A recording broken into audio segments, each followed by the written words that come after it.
Hello everyone. இந்த வீடியோவில் நம்ம தமிழ் 99 டைப் ரைட்டிங் எப்படி பண்ணுறது அப்படிங்கிறதுக்கான பேசிக் கிளாஸஸ் பார்க்கலாம். இந்த பேசிக் கிளாஸ் நீங்கள் பார்த்தா மட்டும்தான் அடுத்தடுத்து எப்படி நம்ம வந்து டைப் பண்ணுறோம் அப்படிங்கிறது உங்களுக்கு புரிய வரும். இப்போ நான் வந்து இங்கே ஒரு டபுள் ஸ்க்ரீன் வச்சு உங்களுக்கு எந்தெந்த கீ எங்கெங்கே இருக்கும் நம்மளோட கீபோர்டில் அப்படிங்கிறத ஒன்ஸ் சொல்லிடுறேன். அப்படியே லிசன் பண்ணிக்கோங்க. அதே போல் வந்து தமிழ் டைப் ரைட்டிங்லாம் நீங்கள் பண்ணுறதுக்கு தமிழ் கீபோர்டே தான் வேணும் அப்படிங்கிற கட்டாயமெல்லாம் எதுவுமே கிடையாது. நம்மளோட இங்கிலீஷ் கீபோர்ட்லேயே நம்ம வந்து தமிழ் பண்ணலாம். அப்போ தமிழ் கீபோர்டு என்ன பண்ணுறது அப்படின்னா, நமக்கு வந்து சாஃப்ட்வேர்ஸ் இருக்குது, அதை டவுன்லோட் பண்ணிக்கிட்டோம் அப்படின்னாலே அதை வச்சு நம்ம வந்து தமிழ் கீபோர்டை ஆக்டிவேட் பண்ணி டைப் பண்ண ஆரம்பிச்சிடலாம். அதை எப்படி டவுன்லோட் பண்ணுறது அப்படின்னு சொல்லி ஒரு வீடியோ நான் ஏற்கனவே கொடுத்துருக்கேன். அந்த வீடியோவோட லிங்கை இந்த வீடியோவோட டிஸ்கிரிப்ஷனில் நான் கொடுக்குறேன். ஒன்ஸ் கிளிக் பண்ணி அந்த சாஃப்ட்வேர் எப்படி டவுன்லோட் பண்ணுறது, அதில் எப்படி ஒர்க் பண்ணுறது, அதை பற்றி எல்லாமே டீட்டெயிலாக பார்த்துருங்க. அதை பார்த்துட்டு இந்த வீடியோ வந்து கண்டினியூ பண்ணுங்க. ஓகேங்க, ஃபர்ஸ்ட் பாருங்க, இந்த இடத்துல தமிழ் 99 தட்டச்சு முறையில் எழுத்தமைவுகள். அப்ப அந்த கீபோர்ட்ல தமிழ் எழுத்துக்கள் எங்கெங்க இருக்கும் அப்படிங்கறத வந்து சொல்லியிருப்பாங்க. இங்கிலீஷ்ல இருக்கிற எழுத்தெல்லாம் நம்ம கீபோர்ட்ல அப்படியே ஆர்டரா இருக்கக்கூடியது தான், எதுவுமே மாறுறது கிடையாது. இப்போ அந்தந்த எழுத்துக்கள்ல தமிழ் 99ல வரக்கூடிய தமிழ் எழுத்துக்கள் எங்கெங்க இருக்கும் அப்படிங்கறத வந்து சொல்லியிருப்பாங்க. இங்க ஃபர்ஸ்ட் பாருங்க, குறில் உயிர் எழுத்துக்கள்.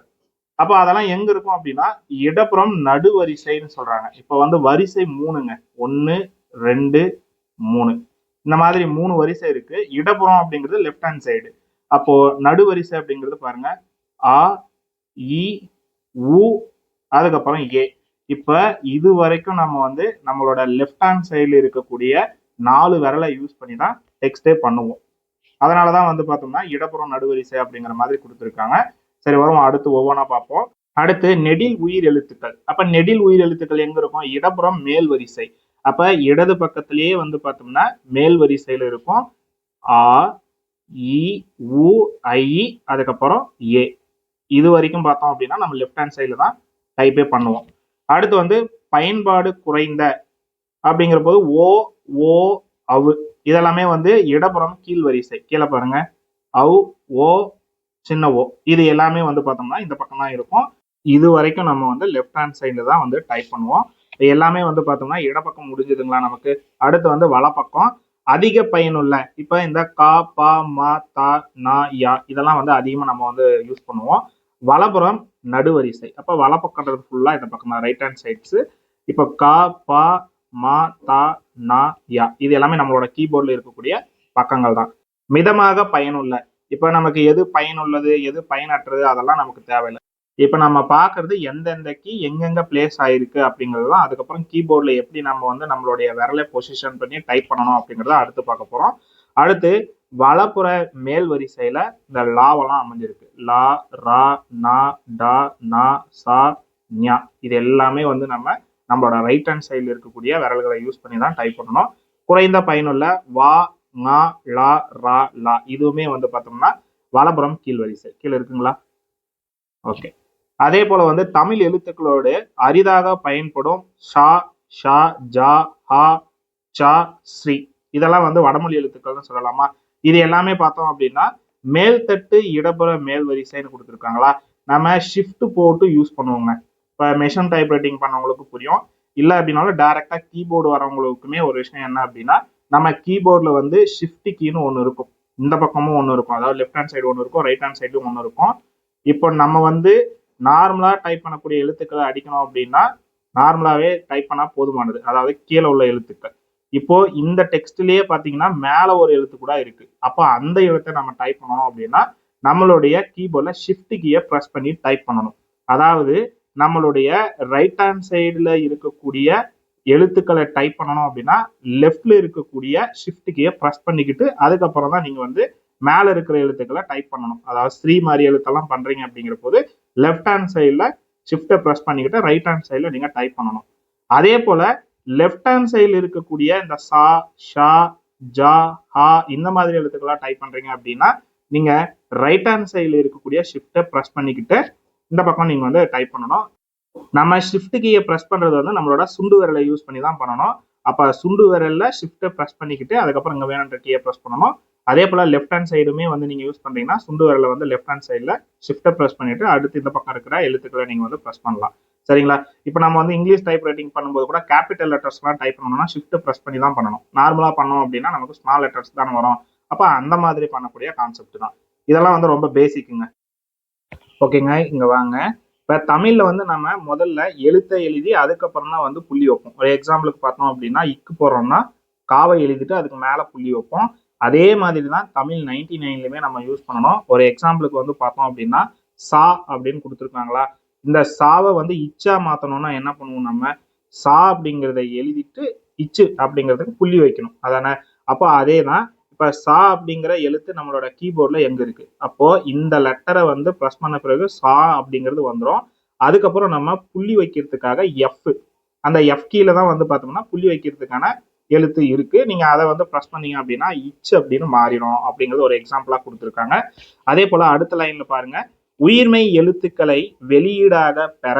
அப்ப உயிர்மெய் எழுத்துக்கள்னா என்ன, உயிரெழுத்தும் மெய்யெழுத்தும் சேர்ந்ததுதான் உயிர்மெய் எழுத்து. அப்ப நமக்கு மெய்யெழுத்து அப்படிங்கிறது புள்ளி வச்சு வரக்கூடிய எழுத்துக்கள் எல்லாமே மெய்யெழுத்துக்கள். இக்கு, இச்சு, இஞ்சு இதெல்லாமே வந்து பார்த்தோம் அப்படின்னா மெய்யெழுத்துக்கள் தானே. இப்போ இது கூட நம்ம ஒரு உயிரெழுத்தை சேர்த்தோம் அப்படின்னா அப்போ அது வந்து உயிர்மெய் எழுத்தா மாறிடுமா? அதே தாங்க இங்க சொல்லியிருப்பாங்க. அது இல்லாம மெய்யெழுத்தை ஃபர்ஸ்ட் கொடுத்துட்டு அதுக்கப்புறமா வந்து உயிரெழுத்தை கொடுத்தோம் அப்படின்னா தூணு வந்துரும்னு சொல்றாங்க. இப்ப நம்ம வந்து டைப் பண்ணும்போதே நம்ம டைரக்டா பண்ண வேண்டிய எழுத்துக்கள்லாம் பார்த்தோம் அப்படின்னா கா, பா, மா இந்த மாதிரி தான் பண்ணுவோம். அது கூட நம்ம மெய்யை சேர்த்தோம் அப்படின்னா இது மெய்யெழுத்து அப்படிங்கிற மாதிரி வந்துடும் அந்த புள்ளியை சேர்க்கும் போது. இப்ப நம்ம வந்து டைரக்டாவே இப்ப கா அப்படிங்கிறது வேணும்னு வச்சுக்கோங்க, கா. அப்ப நம்ம என்ன பண்ணணும்னா காவை டைப் பண்ணிட்டு ஆவை வந்து பிரஸ் பண்ணோம்னா இந்த துணைக்கால் வந்துடும் கா. இது எப்படின்னு புரியுதுங்களா? ஆனா நம்ம வந்து இக்கு பிளஸ் ஆ கொடுத்தாதான் கான்னு சொல்லுவோம். ஆனா நம்ம இந்த இக்க டைப் பண்றதுக்கே நம்ம இன்னொரு புள்ளி வச்சாதான் இக்கு வரும். அப்படி பண்ணணுங்கிற கட்டாயம் இல்லை. நீங்க காவை போட்டுட்டு அதுக்கப்புறம் ஆவை கொடுத்தீங்க அப்படின்னா கூட கான்னு வந்துடும். இப்போ எக்ஸாம்பிள் அதே தான் கொடுத்துருக்காங்க. இதை நீங்க வந்து இத்தா கன்சிடர் பண்ணுங்க. பட் வந்து இத்து நீங்க போடக்கூடாது.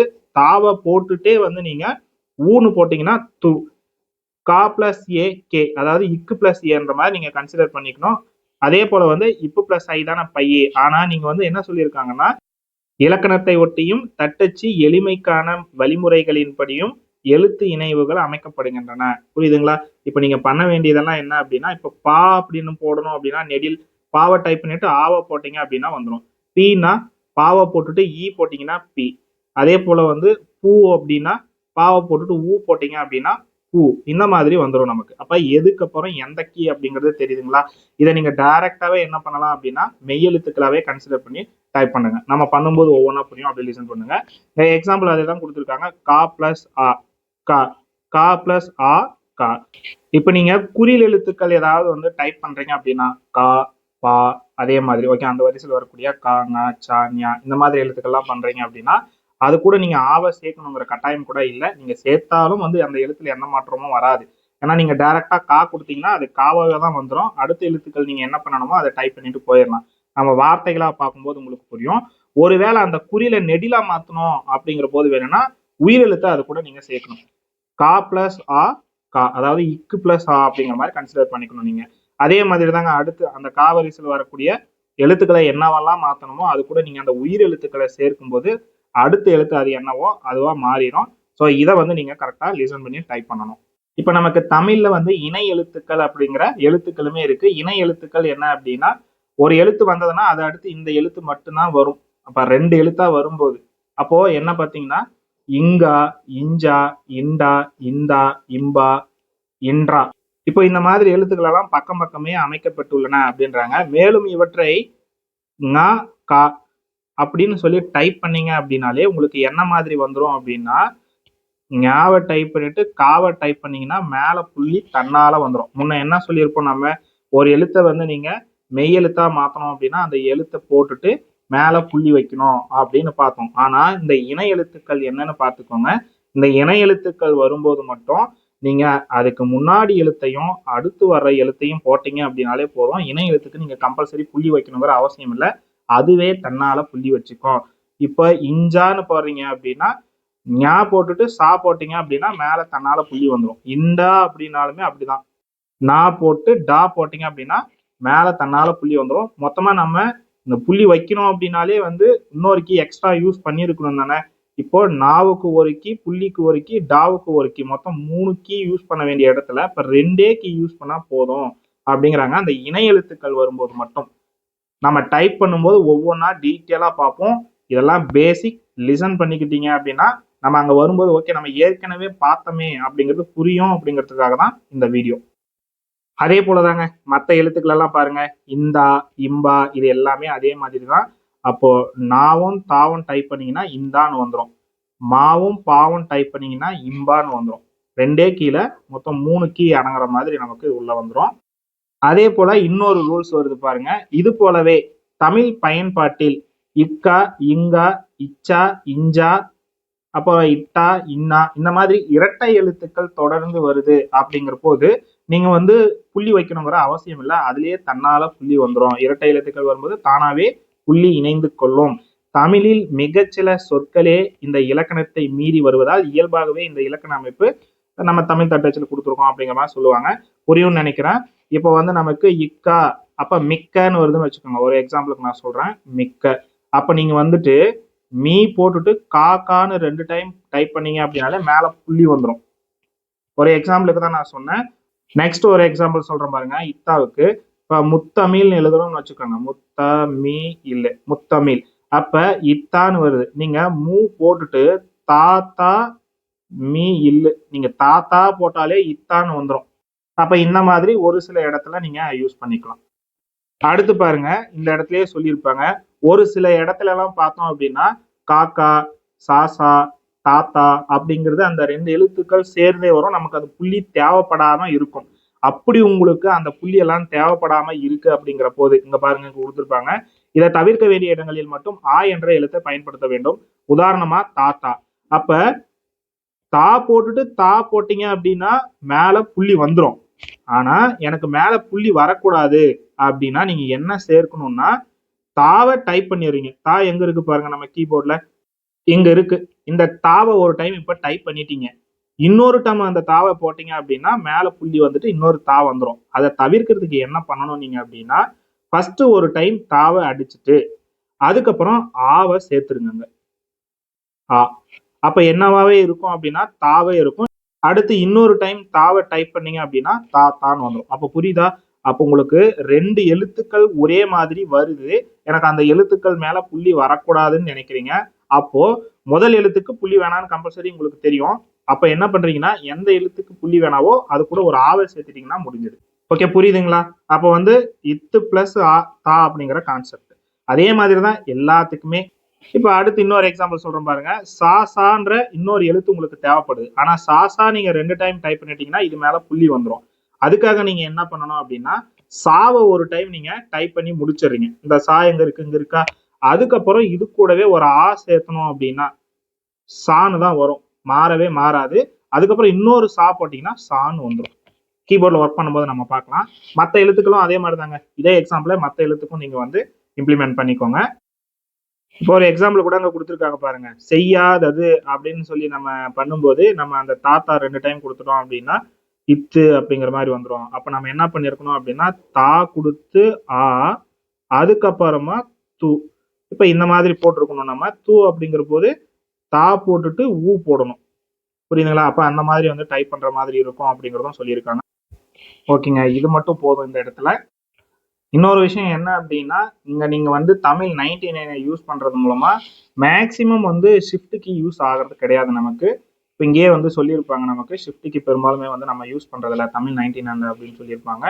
அப்ப ஷிஃப்ட் கீ யூஸ் பண்ணணும் அப்படின்னா மேல வர்ற இந்த மாதிரி எழுத்துக்களை நீங்க வந்து டைப் பண்ணணுங்கிற போதுதான். இந்த மாதிரி சா, சா, ஜா, ஹா. அப்போ மேல இருக்கிற எழுத்துக்களை யூஸ் பண்ணும்போது தான் ஷிஃப்டே யூஸ் பண்ணுவோம். இதை பெரும்பாலும் நம்ம யூஸ் பண்ண மாட்டோம். அப்போ நம்ம வந்து பார்த்தோம்னா கீழ்த்தட்டிலேயே அப்படிங்கறத லோவர் கேஸ்லயே நம்ம யூஸ் பண்ணிடலாங்கிறத சொல்லியிருப்பாங்க. இப்ப நீங்க வந்து தமிழ் 99 வந்து பிராக்டிஸ் பண்ண போறவங்களா இருக்கீங்க அப்படின்னா இங்க தெரியக்கூடிய இந்த கீயை வந்து நீங்க பிரிண்ட் எடுத்து நீங்க ஒன்று வச்சுக்கோங்க.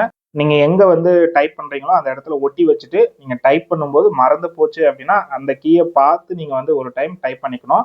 நீங்க டைப் ரைட்டிங் பண்ணும்போது எக்காரணம் கொண்டும் கீபோர்டை பார்க்கவே கூடாது. நீங்க வந்து விரலை பொசிஷன் பண்ணிட்ட பிறகு நீங்க இந்த எழுத்துக்களை தான் பார்த்து டைப் பண்ணணுமே தவிர நீங்க வந்து கீபோர்டை பார்க்கக்கூடாது. எழுத்துக்களை எங்க பார்க்கணும் அப்படின்னா நீங்க பிரிண்ட் எடுத்து வச்சுக்கோங்க. பிரிண்ட் எடுத்து வச்சு டைப் பண்ற மாதிரி பார்க்கணும். உங்களுக்கு அடுத்தடுத்த எக்ஸசைஸ்ல வந்து எப்படி வார்த்தைகளை டைப் பண்ணலாம் அப்படிங்கிறது இருக்கும். ஓகேங்க, அடுத்து வந்து கீபோர்ட்ல எப்படி ப்ராக்டிஸ் பண்ணலாம் அப்படிங்கிறத பார்த்துடலாம். இப்போ கீபோர்டில் நான் வந்து சொன்ன மாதிரி சாஃப்ட்வேர்ஸ்லாம் டவுன்லோட் பண்ணிக்கணும். அதுக்கான வீடியோ வந்து இந்த வீடியோட டிஸ்கிரிப்ஷனில் கொடுக்குறேன். ஒன்ஸ் அதை பார்த்து வந்து டவுன்லோட் பண்ணி இன்ஸ்டால் பண்ணிடுங்க. அதுக்கப்புறமா நம்மளுடைய சிஸ்டமில் நீங்கள் என்ன பண்ணணும் அப்படிங்கிறத நான் சொல்கிறேன். அப்படியே லிசன் பண்ணுங்கள். இதெல்லாம் முடிச்சிட்டதுக்கப்புறம் தான் நீங்கள் வந்து ஆரம்பிக்கணும். நீங்கள் அந்த ஃபாண்டெல்லாம் டவுன்லோட் பண்ணி முடித்த பிறகு இங்கே நம்மளுடைய வேர்ட் டாக்குமெண்ட்டை ஓப்பன் பண்ணிவிட்டு மேலே பார்த்தீங்க அப்படின்னா ஃபாண்ட் நம்ம செலக்ட் பண்ணுவோம்ல, அதில் டிஐயு மருதம் அப்படிங்கிறத நீங்கள் டிஃபால்ட்டாக பண்ணி வச்சிடணும். அதுக்காக நீங்கள் ஹோம் டேப்ல ஃபாண்ட் குரூப்லேயே வந்தீங்கன்னா கீழே இந்த மாதிரி ஒரு சின்ன ஆரோ இருக்கு இல்லையா, இதை கிளிக் பண்ணீங்க அப்படின்னாலே உங்களுக்கு இந்த மாதிரி ஃபாண்ட் இதெல்லாம் செலக்ட் பண்ணுறதுக்கான ஆப்ஷன்ஸ் வந்துடும்.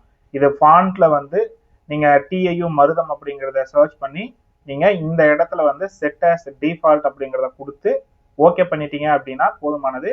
இப்போ இந்த டாக்குமெண்ட்டுக்கு மட்டுமா இல்லை நீங்கள் இனிமேல் ஓப்பன் பண்ணுற எல்லா டாக்குமெண்ட்டுமான்னு கேட்கும். இந்த ஒரு டாக்குமெண்ட் மட்டும் கொடுத்துக்கோங்க. கொடுத்து ஓகே பண்ணிட்டீங்க அப்படின்னா நீங்கள் இந்த இடத்துல வந்து தமிழ் 99 ஃபாண்ட்டை வந்து ஆக்டிவேட் பண்ணணும். அதுக்காக நம்மளுடைய கீபோர்டில் ஷிஃப்ட்டை ப்ரெஸ் பண்ணிட்டு 1ன்னு கொடுத்தீங்க அப்படின்னா நமக்கு வந்து தமிழ் 99 ஆக்டிவேட் ஆகும். அதுக்கப்புறமா நீங்கள் கீபோர்டில் ப்ரெஸ் பண்ணும்போது மேலே நமக்கு வந்து தமிழில் வரும். வருதுங்களா இப்போ? அப்போ நான் ப்ரெஸ் பண்ணுற கீஸுக்கு தகுந்த மாதிரி அங்கே தமிழ் வந்து என்ட்ரு ஆகுது தானே. இந்த மாதிரி நீங்கள் ஆக்டிவேட் பண்ணி வச்சுக்கணும். ஏன்னா நமக்கு வந்து மருதம் ஃபாண்ட் தான் தமிழ் 99 கீபோர்ட் ஃபார்மேட்டு. சரிங்களா? இதெல்லாம் வந்து ப்ராப்பராக பண்ணி வச்சுக்கணும். இப்போ புக்கு வாங்குற ஸ்டூடெண்ட்டுக்கு இது புக்லேயே இன்பில்ட்டாக இருந்துடும். நீங்கள் இதை பார்த்து வந்து ப்ராக்டிஸ் பண்ணிக்கலாம். புக் இல்லாதவங்களுக்கு சிலபஸ் டவுன்லோட் பண்ணிக்கோங்க. அந்த சிலபஸ்லேயே இது எல்லா டீட்டெயிலும் கொடுத்துருக்காங்க. நீங்கள் அதை பார்த்து ஒவ்வொன்றா வந்து ப்ராக்டிஸ் பண்ணலாம். இப்போ நீங்கள் ப்ராக்டிஸ் பண்ணும்போது என்ன பண்ணணும் அப்படின்னா இந்த ஜெராக்ஸை எடுத்து நம்மளோட லெஃப்ட் ஹேண்ட் சைடில் வச்சுக்கணும்.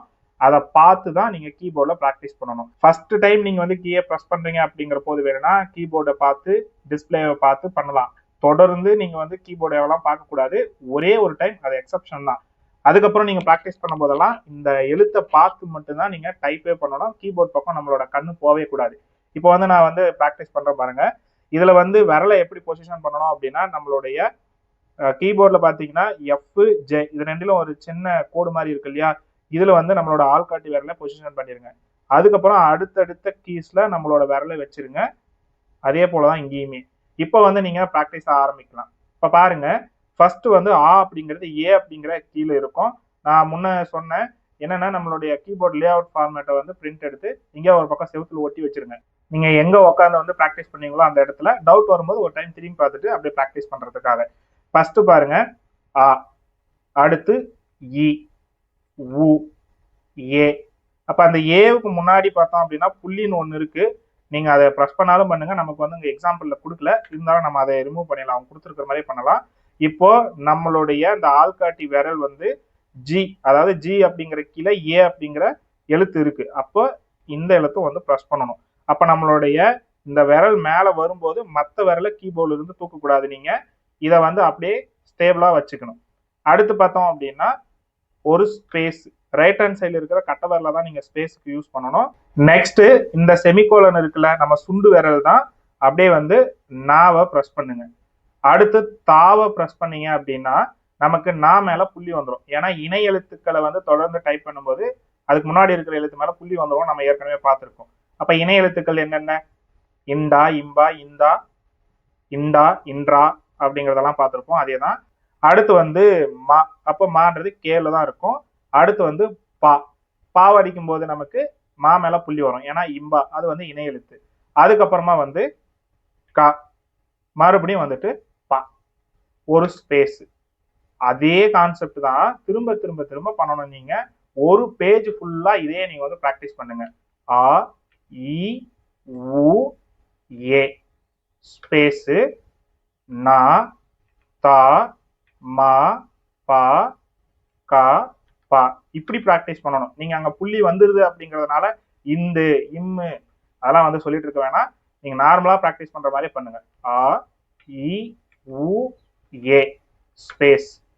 நெக்ஸ்ட் நா, தா, மா, பா, கா, பா, ஸ்பேஸ். இதே போல வந்து ஒரு பேஜ் ஃபுல்லா வந்து நீங்க ப்ராக்டிஸ் பண்ணிருங்க. இப்போ இங்க பார்க்கும்போதே உங்களுக்கு தெரியும், இங்க இருக்கக்கூடியதெல்லாம் வந்து ஒரு 4 லைன் தான் கொடுத்துருப்பாங்க. இந்த 4 லைனோட நம்ம நிறுத்தக்கூடாது. ஒரு பேஜ் ஃபுல்லா வந்து டைப் பண்ணிடணும். திரும்ப திரும்ப ப்ராக்டிஸ் பண்ணுங்க. இதுல நம்மளே தெரியாமலே ஒரு சில தப்புகள்லாம் பண்ணலாம். தப்பு பண்ணா பரவாயில்ல, நீங்க ஸ்பேஸ் விட்டு டைப் பண்ண ஆரம்பிச்சிருங்க. தப்பெல்லாம் கடைசியில திருத்தி பார்த்து அடுத்தடுத்த நாள் நம்ம அதை வந்து கரெக்ட் பண்ணிக்க பார்க்கலாம். இப்ப இந்த வீடியோவில் நீங்க பண்ண வேண்டிய கான்செப்ட் என்ன அப்படின்னா இது மட்டும்தான். இதை மட்டும் நீங்க ப்ராக்டிஸ் பண்ணுங்க. அடுத்தடுத்த வீடியோல எதை மட்டும் பண்ணலாம் அப்படிங்கறத நான் ஆர்டரா சொல்றேன். அதை நீங்க அப்படியே ஃபாலோ பண்ணிட்டு வந்தீங்கன்னா மட்டும் போதுமானது. அடுத்த வீடியோல மற்ற கீஸை எப்படி நீங்க ப்ராக்டிஸ் பண்ணலாம் அப்படிங்கிறதுக்கான அந்த சொல்யூஷன் சொல்றேன். அப்படியே நீங்க ஃபாலோ மட்டும் பண்ணிட்டு வாங்க. சேனலுக்கு புதுசா இருக்கீங்க அப்படின்னா நீங்க சேனலை சப்ஸ்கிரைப் பண்ணி ஃபாலோ பண்ணி வச்சுக்கோங்க. உங்களுக்கு இந்த மாதிரி தமிழ் 99 சம்பந்தப்பட்ட எல்லா விஷயங்களும் நான் கொடுத்துக்கிட்டே இருப்பேன்.